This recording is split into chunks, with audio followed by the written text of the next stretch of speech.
नमस्कार फ्रेंड्स, मैं राजेंद्र यादव आप सभी का स्वागत करता हूं आपके अपने ही YouTube channel M with Rajendra पर। तो इस क्लास को स्टार्ट करते हैं। सुपर टेट के लिए बहुत ही महत्वपूर्ण क्लास है जिसमें आपको 30 बेहतरीन प्रश्न देखने को मिलेंगे। करंट अफेयर्स के भी बहुत ही अच्छे प्रश्न हैं। तो एक बार सेशन को लाइक और शेयर कर दें सभी, फिर हम इसे स्टार्ट करते हैं और जल्दी जल्दी से प्रश्न करेंगे जिससे आपका समय भी बर्बाद ना हो। तो पहला प्रश्न देखते हैं। अमरकंटक में भारत में सर्वाधिक 3 नदियों का उद्गम है, यह किस प्रदेश में है? अमरकंटक, जो कि भारत का एकमात्र ऐसा शहर है जहां से एक साथ 3 नदियों का उद्गम स्थल है। तो सही आंसर फ्रेंड्स यहाँ पे हो जाएगा अमरकंटक, अनूपपुर मध्य प्रदेश में है। डी ऑप्शन हमारा सही उत्तर होगा। नेक्स्ट प्रश्न, दादरा व नगर हवेली की राजधानी क्या है? तो दादरा व नगर हवेली की राजधानी है सिलवासा। चौथा ऑप्शन हमारा सही आंसर होगा। नेक्स्ट प्रश्न, व्यापार संघ भारत के संविधान की 7वीं अनुसूची में दी गई किस सूची में सूचीबद्ध है?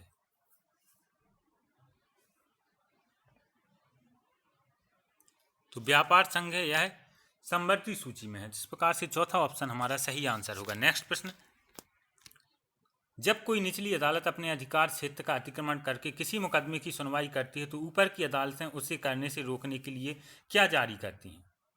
उसे हम क्या कहते हैं?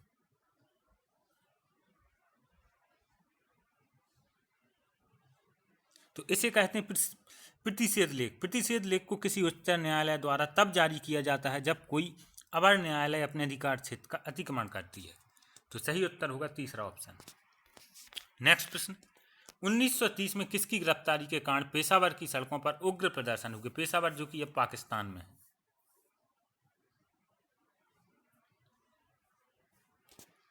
तो सही आंसर हो जाएगा अब्दुल गफ्फार खान। नेक्स्ट प्रश्न पर आते हैं। ईरान, इराक और वर्तमान तुर्की के शासक तैमूर किसके परवर्ती थे?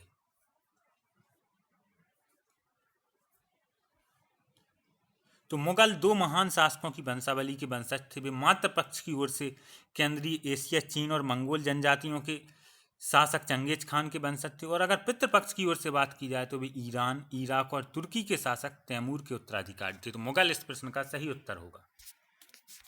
नेक्स्ट प्रश्न, खालिस्तान के बाद हिमालय दक्षिण की ओर तीखा मोड़ बनाते हुए भारत की पूर्वी सीमा के साथ फैल जाता है। तो दक्षिण की ओर एक तीखा मोड़ बनता है कहां पर?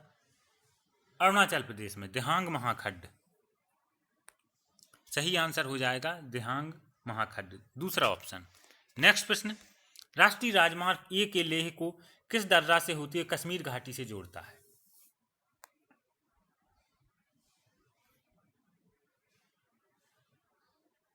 तो सही उत्तर होगा जोजिला दर्रा, जो कि श्रीनगर, कारगिल, लेह को जोड़ने वाले भारतीय राष्ट्रीय राजमार्ग ए के पर 3528 मीटर की ऊंचाई पर स्थित है। तो दूसरा ऑप्शन हमारा सही आंसर होगा। नेक्स्ट प्रश्न, जम्मू कश्मीर का वह हिस्सा जिस पर चीन का अधिकार है क्या कहलाता है? तो उस हिस्से को कहा जाता है अक्साई चीन, जिस पर चीन का अधिकार है। डी ऑप्शन सही आंसर होगा। नेक्स्ट प्रश्न, निम्नलिखित में से कौन सा व्यावसायिक उत्पादन जिलेडियम और ग्रेसिलेरिया से मिलता है जिसका उपयोग सूक्ष्म जीवों के संवर्धन तथा आइसक्रीम और जेली बनाने में किया जाता है? तो सही आंसर हो जाएगा फ्रेंड्स अगर, जो कि जेलिडियम और ग्रेसिलेरिया से प्राप्त होने वाले व्यापारिक उत्पादों में से एक है। अगर इस प्रश्न का सही आंसर होगा। नेक्स्ट प्रश्न पर आते हैं। टीनिया, जिसे हम फीता कृमि बोलते हैं, फेसियोला, पर्णकृमि किस संघ के उदाहरण है?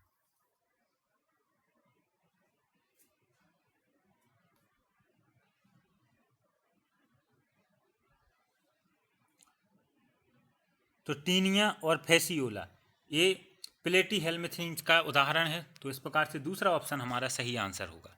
नेक्स्ट प्रश्न, यदि किसी वस्तु का द्रव्यमान 60 किलोग्राम है तो चंद्रमा पर उसका वजन क्या होगा?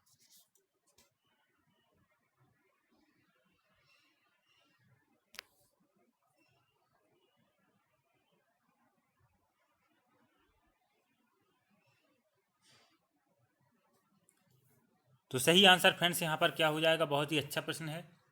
देखिए, यदि किसी वस्तु का द्रव्यमान 60 किलोग्राम है, द्रव्यमान और भार में फर्क होता है, ठीक है फ्रेंड्स। अगर उसका द्रव्यमान 60 है तो हमें क्या करना पड़ेगा? mg होता है उसका भार, तो 60 × 10 बराबर 600 हो जाएगा उसका भार। तो एक्चुअली में पूछा गया है यदि किसी वस्तु का भार 600 न्यूटन है तो चंद्रमा पर उसका भार क्या या वजन क्या होगा। तो हमें पता है कि चंद्रमा पर कितना होता है। बहुत से लोग इस प्रश्न का गलत आंसर देते हैं और जो ध्यानपूर्वक प्रश्न को पढ़ते हैं उन्हीं से ये प्रश्न बनेगा। जब पृथ्वी पर उसका भार 600 न्यूटन है तो चंद्रमा पर किसका होगा। हमें पता है कि कितना होता है, छठवां हिस्सा होता है चंद्रमा पर। तो हम इसे 6 से भाग दे देंगे, तो भाग देंगे तो 100 बचेगा। 100 न्यूटन यहाँ पर सही आंसर होगा, तीसरा ऑप्शन। बहुत से लोग जल्दबाजी में 10 न्यूटन लगा देते हैं जो कि गलत हो जाएगा, क्योंकि 60 किलोग्राम तो उसका क्या है, द्रव्यमान है। नेक्स्ट प्रश्न देखते हैं, वाहनों के पार्श्व दर्पण और साइड मिरर में किस प्रकार का दर्पण उपयोग करते हैं।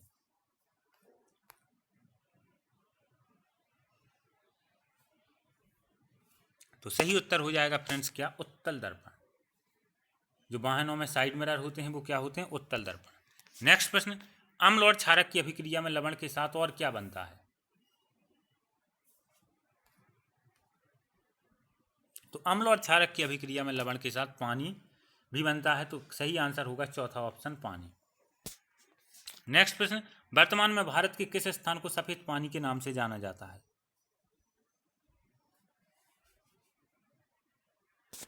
तो सफेद पानी के नाम से जाना जाता है सियाचिन को। डी ऑप्शन हमारा सही उत्तर होगा।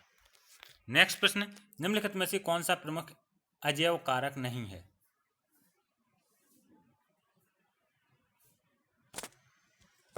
तापमान, जल, प्रकाश सभी को अजैव कारक में रखा जाता है, वायु अजैव कारक नहीं है। चौथा ऑप्शन हमारा सही आंसर होगा। केंद्र सरकार द्वारा शुरू की गई किस योजना का उद्देश्य अनुसूचित जाति जनजाति लोगों के बीच उद्यमशीलता को बढ़ावा देना है।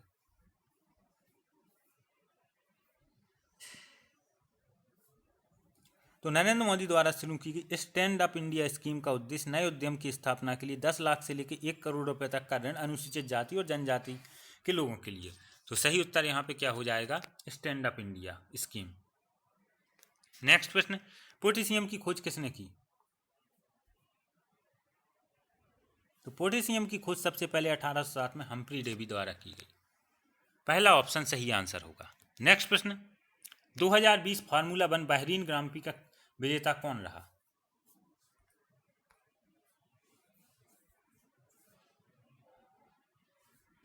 तो 2020 फार्मूला 1 बहरीन ग्रां प्री जीती लुईस हैमिल्टन ने। दूसरा ऑप्शन सही आंसर होगा। नेक्स्ट प्रश्न, हुमायूं का मकबरा कहाँ है। तो हुमायूं के मकबरे की बात की जाए तो यह है निजामुद्दीन पूर्व दिल्ली में स्थित है, निजामुद्दीन ईस्ट दिल्ली।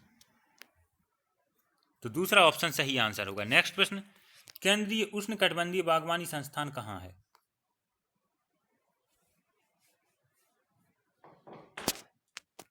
केंद्रीय उष्णकटिबंधीय बागवानी संस्थान कहाँ है, लखनऊ में। तो ए ऑप्शन सही आंसर होगा। नेक्स्ट प्रश्न, वर्तमान में तमिलनाडु के मुख्यमंत्री कौन हैं। तो तमिलनाडु के मुख्यमंत्री हैं एडापड्डी पलानीस्वामी। ए ऑप्शन हमारा सही आंसर होगा।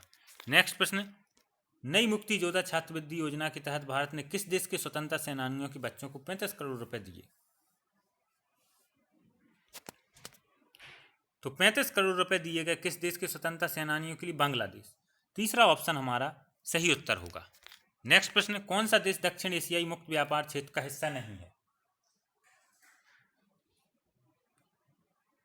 तो दक्षिण एशियाई मुक्त व्यापार क्षेत्र का हिस्सा कौन सा देश नहीं है, चीन। तो इस प्रकार से पहला ऑप्शन हमारा सही उत्तर होगा। नेक्स्ट प्रश्न, रसायन विज्ञान में 2020 का नोबेल पुरस्कार किसे दिया गया।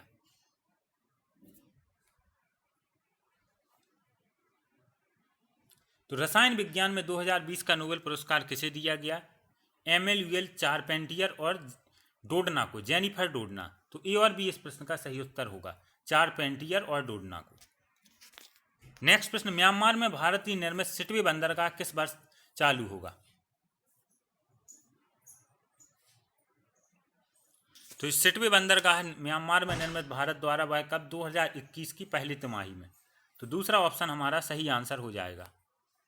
नेक्स्ट प्रश्न, कौन सी पुस्तकों को भारतीय सांकेतिक भाषा में परिवर्तित किया जाएगा।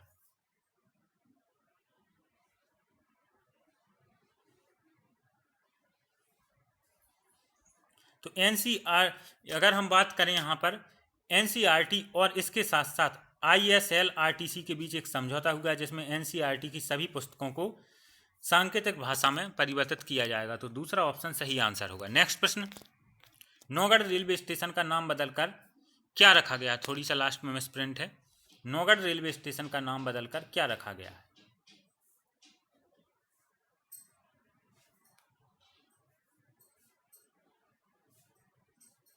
तो उत्तर प्रदेश के सिद्धार्थनगर जिले में नौगढ़ रेलवे स्टेशन था, उसका नाम बदलकर सिद्धार्थनगर रेलवे स्टेशन रख दिया गया है। चौथा ऑप्शन सही आंसर होगा।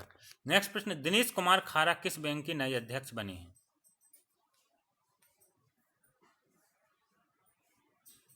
तो दिनेश कुमार खारा को भारतीय स्टेट बैंक का अगले 3 साल के लिए नया अध्यक्ष बनाया गया है। इस प्रकार से पहला ऑप्शन सही आंसर होगा। तो यहाँ पर 30 इंपॉर्टेंट प्रश्न थे। आपसे कितने प्रश्न बने जरूर बताएं। इसी के साथ धन्यवाद फ्रेंड्स।